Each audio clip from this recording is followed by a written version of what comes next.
And we'll be back in a moment with Lisa Edelstein, the co-star of House. There was somebody who was very big at Fox that had a very difficult time seeing me as a woman.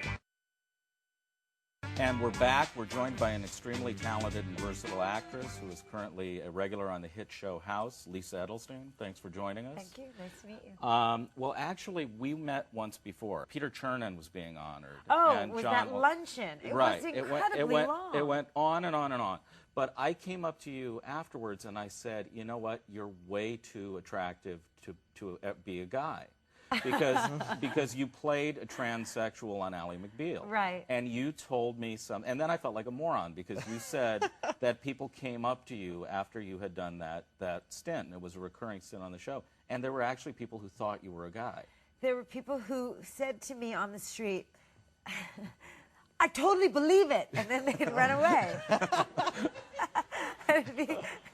You don't even know what to say because on one hand you're flattered as a performer that you pulled it off, and on the other hand you're somewhat horrified as a woman that you pulled it off so easily. Did that experience? I mean, I know it's it's kind of funny, but did it?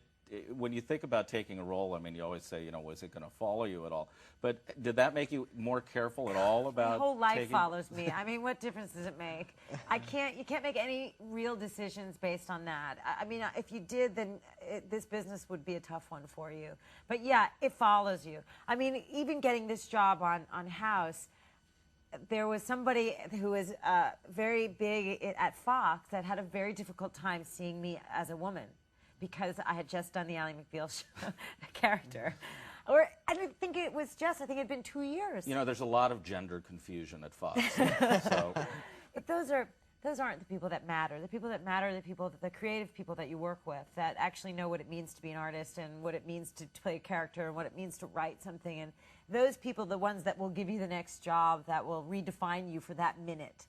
You're always defined by that minute. Lisa, I mean, you've done a lot of TV shows, and I'm wondering, when you go on House, and it's the first episode or you're shooting the pilot, have you already developed like this sixth sense of, okay, this is a good show, and I can tell right away, or? I've read a lot of pilots, okay, for sure, and I'm pretty good at ascertaining which shows have a chance. What I'm looking at when I read a script is the cringe factor. How much will I cringe when I see this? You will always cringe a little bit at seeing yourself. Right. But in the context of the show as a whole, there's that added cringe factor. I know that if I take on this pilot, I'm going to have to sign a 6-year contract. They own me. I don't own them. They could fire me at any time. But I have to assume that for the next 6 years, I'm playing this character. Is it going to be interesting? And that's very hard to tell. You don't know what they're going to do with your character, where they're going to go with her, if they're going to go anywhere with her. But ultimately, the writing was smart. It was wickedly funny. I liked the relationship that they were showing between Dr. Cuddy and Dr. House. You're Dr. Cuddy. I'm Dr. Cuddy. And Cuddy is it is a tough character, though, because he is such a powerful character. Yeah. And plus the fact that you're playing opposite you, Laurie, who does who is a completely different person when he's off. I mean, that the voice changes, the manner changes. But not at work. He stays in character throughout. I mean, he's not House at work, but he speaks with an American accent at work. He's very concentrated. The man has tomes of dialogue and a cane and a limp and a foreign accent, and occasionally he's juggling, like literally. So he is working so hard that he's very intense at work. Very lovely and nice, but it's certainly not the guy that you get to see on the weekend if you happen to see him on the weekend. He's much different. So you got over fairly quickly that this character was going to be just a foil for him and really actually be a dimensional character. I never played her as a foil. Maybe that's what somebody expected her to be, I don't know. But I always thought of her as a peer to House. This woman hired him, this woman respects him, this woman admires him, and this woman has to deal with him, and keep her job and run this hospital and have this insane and brilliant human being around her all the time. And that's a big task to take on.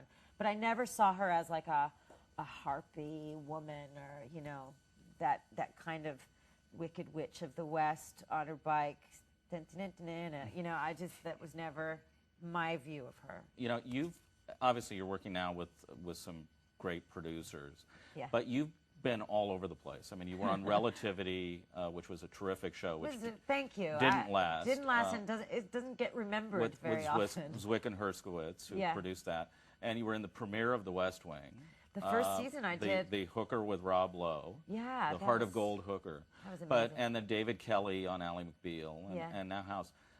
You've had a chance to work with some of the best writers on television. What's that been like, going from show to show and working with different writers? That's an amazing process. You know, I've had a really special time with my career because I've never really, people who aren't in this industry are like, what was your big break? And it's, you know, there isn't really one.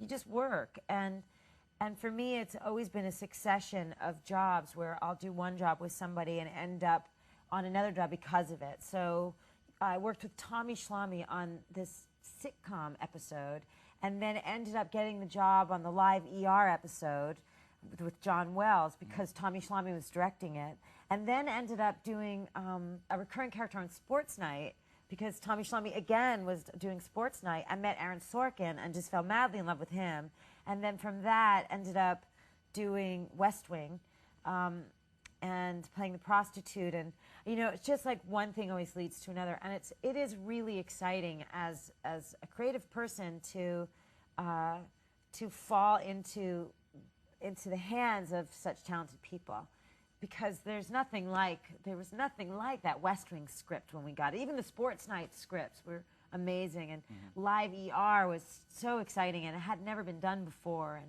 And David Kelly, that character. First of all, I didn't audition for that part, so that was another whole thing about being the man. Oh, you didn't know it was This guy Jeannot, who directed the episode, this French director Jeannot, and he said to me on my first day, and this will be a terrible French accent because he kind of has a terrible French accent. He said, you know, I saw a lot of girls, you know, and I kept saying, no, I don't see it, but then I saw your reel. Like, what on my reel? Thank you so much. As the lesbian or the hooker or the what was it that made you think I was a man? Lisa, I think you're one of these actresses that, you know, you've done a lot of different things and you're always in the supporting role, but I think a lot of people look at you and say, you know, when are we going to see this person front and center, to be their own House? I mean, is that an aspiration for you? I guess with the right project. I would think I would like to do something where I had more meat in the project if it were a limited scope. Maybe not so much for 7 years. Understood. But Yeah. do you also, do you mind if someone calls you a character actor? No, I don't mind at all. It's a compliment. Yeah, I think I've gotten to play some great characters. I actually would never have been good at being the nice girl or the regular girl. I've always been more interested in the people on the outside. Right. Even in my life, my personal life. Right. I like eccentric people. I like people who are just don't. They might even look normal, but there's just something slightly askew. You can't quite put your finger on it, and that's what's fascinating about the variety of human beings. Well, Lisa, thank you very much for joining us, Thanks. and continued success with the show. Thanks very much. Thanks for coming Nice meeting you again. Again. I'll see you at the next Woman to charity man, dinner. yeah. Absolutely.